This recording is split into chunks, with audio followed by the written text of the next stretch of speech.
ಇನ್ನ ವಿವಿಧ ಬೇಡಿಕೆಗಳನ್ನ ಈಡೇರಿಸಿ ಅಂತ ಹೇಳಿ ಸಾರಿಗೆ ಮುಷ್ಕರಕ್ಕೆ ಕರೆ ಕೊಟ್ಟಿದ್ದು ಇದೇ ಡಿಸೆಂಬರ್ 31ರಿಂದ ಸಾರಿಗೆ ಮುಷ್ಕರಕ್ಕೆ ಕರೆ ಕೊಟ್ಟಿದ್ದಾರೆ. ಬೆಂಬಲ ನೀಡುವಂತೆ ಡ್ರೈವರ್, ಕಂಡಕ್ಟರ್ ಹಾಗೆ ಪ್ರಯಾಣಿಕರಿಗೂ ಕೂಡ ಕರಪತ್ರವನ್ನ ಸಾರಿಗೆ ಮುಖಂಡರು ಹಂಚಿದ್ದಾರೆ. ಅಂದ್ರೆ ಕೈ ಸೇರಿದೆ ಚಪ್ಪಾಳೆ. ನೀವೆಲ್ಲ ಒಗ್ಗಟ್ಟಾದ್ರೆ ಮಾತ್ರ ನಮ್ಮ ಬೇಡಿಕೆ ಈಡೇರೋದಕ್ಕೆ ಸಾಧ್ಯ. ಡಿಸೆಂಬರ್ 31ನೇ ತಾರೀಕಿನಿಂದ ಅಂದ್ರೆ ಇನ್ನೊಂದು 12 ದಿನ ಇದೆ.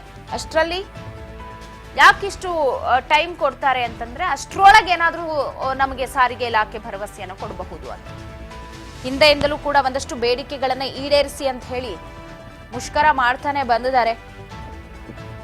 ಈಗ ಮತ್ತೆ ಸಾರಿಗೆ ಇಲಾಖೆ ಮುಷ್ಕರಕ್ಕೆ ಪ್ಲಾನ್ ಮಾಡಿಕೊಂಡಿದೆ. ವಿವಿಧ ಬೇಡಿಕೆಗಳ ಈಡೇರಿಕೆಗೆ ಆಗ್ರಹಿಸಿ ಸಾರಿಗೆ ಮುಷ್ಕರಕ್ಕೆ ಕರೆ ಕೊಟ್ಟಿದ್ದಾರೆ. ಇದೇ ಡಿಸೆಂಬರ್ 31ರಿಂದ ನಾವು ಮುಷ್ಕರ ಮಾಡ್ತೀವಿ, ನಮ್ಮ ಬೇಡಿಕೆ ಈಡೇರಿಕೆ ಆಗಬೇಕು.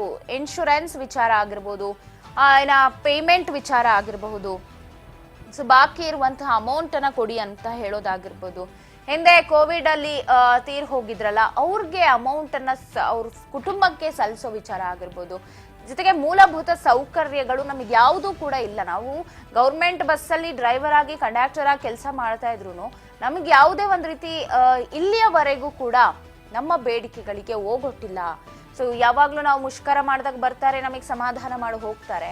ಬಟ್ ನಾವು ಈಗ ಮತ್ತೊಮ್ಮೆ ಪ್ರತಿಭಟನೆ ಮಾಡೋಕೆ ಮುಂದಾಗ್ತಾ ಇದೀವಿ. ಡ್ರೈವರ್ಸ್ಗಳಿಗೆ ಹಾಗೆ ಕಂಡಕ್ಟರ್ಗಳಿಗೆ ನಾವು ಮನವಿ ಮಾಡ್ತಾ ಇದೀವಿ, ನಮ್ಮ ಜೊತೆಗೆ ನೀವು ಕೂಡ ಕೈ ಜೋಡಿಸಿ ಅಂತ ಹೇಳಿ ಸಾರಿಗೆ ಮುಷ್ಕರಕ್ಕೆ ಪ್ಲಾನ್ ಮಾಡಿದ್ದಾರೆ.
ಈಡೇರಿಸುವಂತೆ ಸಾರಿಗೆ ಇಲಾಖೆ ಮುಷ್ಕರಕ್ಕೆ ಕರೆ ಕೊಟ್ಟಿದೆ.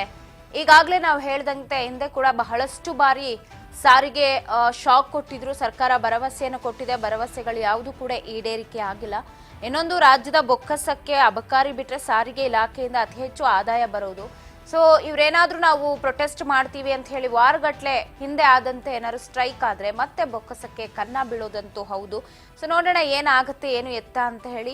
ಇವಾಗ ಮತ್ತಷ್ಟು ಅಪ್ಡೇಟ್ಸ್ ಅನ್ನ ಕೊಡ್ತಾ ಹೋಗ್ತಾರೆ ಪ್ರತಿನಿಧಿ ಹರ್ಷಿತಾ ಪಾಟೀಲ್ ಫೋನ್ ಸಂಪರ್ಕದಲ್ಲಿದ್ದಾರೆ. ಹರ್ಷಿತಾ, ಒಂದಷ್ಟು ಬೇಡಿಕೆಗಳನ್ನ ಈಡೇರಿಸಿ ಅಂತ ಬಹಳಷ್ಟು ವರ್ಷಗಳಿಂದ ಸಾರಿಗೆ ಮುಷ್ಕರ ಮಾಡ್ತಾ ಬಂದಿದ್ದಾರೆ, ನೌಕರರು ಆಗ್ರಹ ಮಾಡ್ತಾ ಬಂದಿದ್ದಾರೆ. ಬಟ್ ಸರ್ಕಾರ ಒಂದು ಕಿವಿಲ್ ಕೇಳಿ ಮತ್ತೊಂದು ಕಿವಿಲ್ ಬಿಡೋ ಕೆಲಸವನ್ನ ಮಾಡ್ತಿದೆ. ಈಗ ಮತ್ತೆ ಶಾಕ್ ಕೊಡಕ್ ಮುಂದಾಗಿದ್ದಾರೆ. ಸದ್ಯದ ಅಪ್ಡೇಟ್ಸ್ ಏನ್ ಸಿಗ್ತಾ ಇದೆ ಹರ್ಷಿತಾ? ಬಸ್ ಸಂಚಾರ ಇರೋದಿಲ್ಲ ಅಂತ ಹೇಳಿ ಅದಕ್ಕೆ ಸಹಕರಿಸಿ ಅಂತ ಹೇಳಿ ಪ್ರಯಾಣಿಕರಿಗೆ ಮತ್ತು ಸಾರಿಗೆ ನೌಕರರಿಗೆ ಇವತ್ತು ಕರಪತ್ರನ ಹಂಚಿಕೆ ಕೂಡ ಮಾಡಲಾಗಿದೆ. ಈಗಾಗಲೇ ಸಾರಿಗೆ ಇಲಾಖೆ ವಿವಿಧ ಬೇಡಿಕೆಗಳನ್ನ ಈಡೇರಿಸಬೇಕು ಅಂತ ಹೇಳಿ ಈಗಾಗಲೇ ಅಧಿವೇಶನ ಆರಂಭವಾದಾಗ ಡಿಸೆಂಬರ್ 9ರಂದು ಸರ್ಕಾರಕ್ಕೆ ಕೂಡ ನೋಟಿಸ್ ಅನ್ನ ಕೂಡ ನೀಡಿತ್ತು. ಯಾಕಂತಂದ್ರೆ ಈ ಒಂದು ಪ್ರತಿಭಟನೆ ಮಾಡೋಕ್ಕೂ ಮೊದಲು 21 ದಿನಗಳ ಮುಂಚಿತವಾಗಿ ಅವರಿಗೆ ನೋಟಿಸ್ ಅನ್ನ ಕೂಡ ನೀಡಬೇಕಾಗುತ್ತೆ. ಹಾಗಾಗಿ ಈಗಾಗಲೇ ಸಾರಿಗೆ ಇಲಾಖೆ ಒಂದು ಮುನ್ನೆಚ್ಚರಿಕೆಯನ್ನ ಕೂಡ ನೀಡಿತ್ತು. ಯಾಕಂದ್ರೆ ಡಿಸೆಂಬರ್ 31ರಿಂದ ಯಾರು ಕೂಡ ಕೆಲಸವನ್ನ ನಿರ್ವಹಿಸೋದಿಲ್ಲ, ಎಲ್ರು ಕೂಡ ಮುಷ್ಕರದಲ್ಲಿ ಇರ್ತಾರೆ. ಹೀಗಾಗಿ ಯಾವುದೇ ರೀತಿಯಾಗಿ ಡಿಸೆಂಬರ್ 31ರಿಂದ ಯಾವುದೇ ರೀತಿಯಾಗಿ ಸಾರಿಗೆ ಇಲಾಖೆಯ ಬಸ್ಗಳು ಸಂಚಾರ ಮಾಡೋದಿಲ್ಲ ಅಂತ ಹೇಳಿ ಈಗಾಗಲೇ ಸಾರಿಗೆ ಇಲಾಖೆಯಿಂದ ಕೂಡ ಎಚ್ಚರಿಕೆನ ಕೂಡ ನೀಡಿತ್ತು.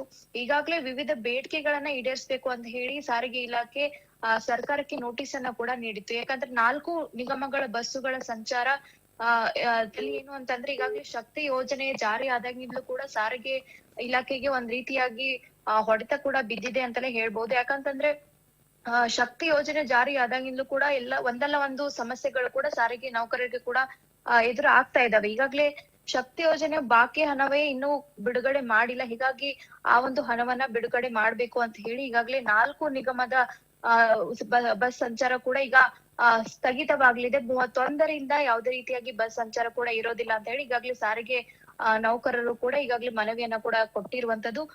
ಸದ್ಯ ಏನಂತಂದ್ರೆ ಈಗಾಗ್ಲೇ ಈ 4 ನಿಗಮಗಳಲ್ಲೂ ಕೂಡ ನೋಡೋದಾದ್ರೆ ಇನ್ನು 1000 ಕೋಟಿ ರೂಪಾಯಿ ಬರ್ಬೇಕಾಗಿರುವಂತ ಬಾಕಿ ಇದೆ.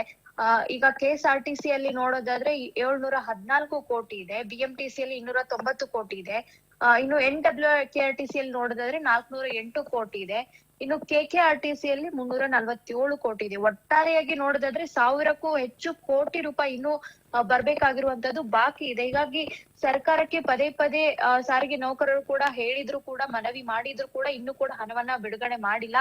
ಹೀಗಾಗಿ ನಾವು 31ರಿಂದ ಯಾವುದೇ ರೀತಿಯಾಗಿ ಕರ್ತವ್ಯದಲ್ಲಿ ಇರೋದಿಲ್ಲ. ಎಲ್ಲ ಡಿಪೋಗಳಲ್ಲೂ ಕೂಡ ಬಸ್ಗಳು ಹಾಗೆ ನಿಲ್ಲತ್ತೆ, ನಾವೊಂದು ಕೆಲಸ ನಿರ್ವಹಿಸೋದಿಲ್ಲ ಅಂತ ಹೇಳಿ ಒಂದು ಎಚ್ಚರಿಕೆಯನ್ನು ಕೂಡ ನೀಡಿದ್ರು. ಅಷ್ಟಾದ್ರೂ ಕೂಡ ಸರ್ಕಾರದಿಂದ ಯಾವುದೇ ರೀತಿಯಾಗಿ ಈ ಬಗ್ಗೆ ಚರ್ಚೆ ಕೂಡ ಆಗಿಲ್ಲ. ಈಗಾಗ್ಲೇ ಏನು ಅಧಿವೇಶನ ಆರಂಭವಾಗುವ ಮುಂಚೆನೆ ನೋಟಿಸ್ ಅನ್ನ ಕೂಡ ನೀಡಲಾಗಿತ್ತು, ಅದಕ್ಕೂ ಕೂಡ CM ಕ್ಯಾರೆ ಅಂತ ಇಲ್ಲ. ಹೀಗಾಗಿ ನಾವು ಮುಷ್ಕರವನ್ನ ಕೈಗೊಳ್ತೀವಿ ಅಂತ ಹೇಳಿ ಈಗಾಗ್ಲೇ ಸಾರಿಗೆ ನೌಕರರು ಕೂಡ ಹೇಳಿರುವಂತದ್ದು. ಪವಿತ್ರ. ಹರ್ಷಿತಾ, ಈಗ 30ನೇ ತಾರೀಕು ಏನಾದ್ರೂ ಪ್ರೊಟೆಸ್ಟ್ ಮಾಡಿದ್ರೆ ಎಷ್ಟು ದಿನಗಳ ಕಾಲ ಮಾಡ್ತಾರೆ? ಯಾಕಂದ್ರೆ ಹಿಂದೆ 10 ದಿನ 15 ದಿನದ ತನಕ ಕೂಡ ರಾಜ್ಯದಲ್ಲಿ ಬಸ್ಗಳ ಸಂಚಾರ ಇರಲಿಲ್ಲ, ಸಾಕಷ್ಟು ತೊಂದರೆ ಆಗಿತ್ತು ಸಾರ್ವಜನಿಕರಿಗೆ. ಈಗ ಆ ಬಗ್ಗೆ ಏನಾದ್ರೂ ಮಾಹಿತಿ ಕೊಟ್ಟಿದ್ದಾರೆ? ಎಷ್ಟು ದಿನಗಳ ಕಾಲ ನಾವು ಪ್ರತಿಭಟನೆ ಮಾಡಿದ್ರೆ ಅಂತ? ಎಸ್ ಪವಿತ್ರ, ಈಗಾಗ್ಲೇ ಏನಂತಂದ್ರೆ ಸಾರಿಗೆ ನೌಕರರ ಜಂಟಿ ಕ್ರಿಯಾ ಸಮಿತಿ ಏನಿದೆ, ಒಟ್ಟು 6 ಸಾರಿಗೆ ನೌಕರರ ಸಂಘಟನೆಗಳು ಸೇರಿ ಒಂದು ಮುಷ್ಕರಕ್ಕೆ ಕರೆಯನ್ನ ನೀಡಿರುವಂತದ್ದು.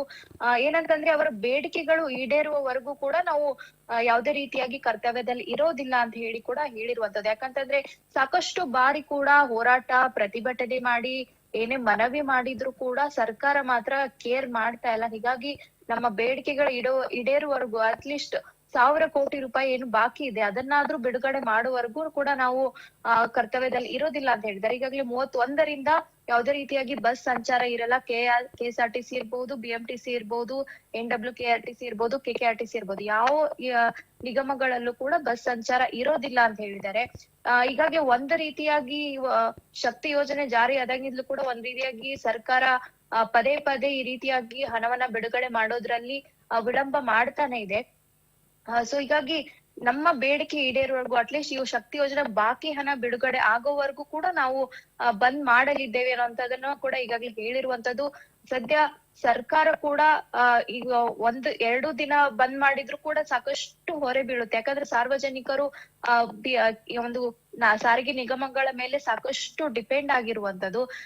ಯಾಕಂದ್ರೆ ಶಕ್ತಿ ಯೋಜನೆ ಜಾರಿಯಾದಾಗಲೂ ಕೂಡ ಮಹಿಳೆಯರು ಕೂಡ ಹೆಚ್ಚಾಗಿ ಪ್ರಯಾಣವನ್ನ ಮಾಡ್ತಾ ಇದ್ದಾರೆ. ಹೀಗಾಗಿ 1 ದಿನ ಬಂದ್ ಮಾಡಿದ್ರು ಕೂಡ ಸಾಕಷ್ಟು ಹೊಡೆತ ಬೀಳುತ್ತೆ. ಸದ್ಯ ಸರ್ಕಾರ ಅವರಿಗೆ ಆದಷ್ಟು ಬೇಗನೆ ಬೇಡಿಕೆಯನ್ನ ಈಡೇರಿದ್ರೆ ಸದ್ಯ ಮುಷ್ಕರವನ್ನ ಕೈ ಬಿಡ್ತಾರೆ. ಅಲ್ಲಿವರೆಗೂ ಕೂಡ ನಾವು ಮುಷ್ಕರವನ್ನ ಕೈ ಬಿಡಲ್ಲ. ಸದ್ಯ ನಾವು ಯಾವುದೇ ರೀತಿಯಾಗಿ ಬಸ್ಗಳ ಸಂಚಾರ ಮಾಡೋಕೆ ಬಿಡಲ್ಲ ಅಂತ ಹೇಳಿ ಈಗಾಗಲೇ ಹೇಳಿರುವಂತದ್ದು. ಪವಿತ್ರ, ಥ್ಯಾಂಕ್ ಯು ಹರ್ಷಿತಾ ಮಾಹಿತಿಗಾಗಿ. ಒಟ್ಟಾರೆ ಸಾರಿಗೆ ಮುಷ್ಕರಕ್ಕೆ ಕರೆ ಕೊಟ್ಟಿದ್ದಾರೆ. ಡ್ರೈವರ್ಸ್ಗಳಾಗಿರ್ಬೋದು, ಕಂಡಕ್ಟರ್ಸ್ ಆಗಿರ್ಬೋದು, ಎಲ್ಲರೂ ಕೂಡ ಸಾಥ್ ಕೊಡಿ ಅಂತ ಆಗ್ರಹ ಕೂಡ ಮಾಡಿ ಒಂದು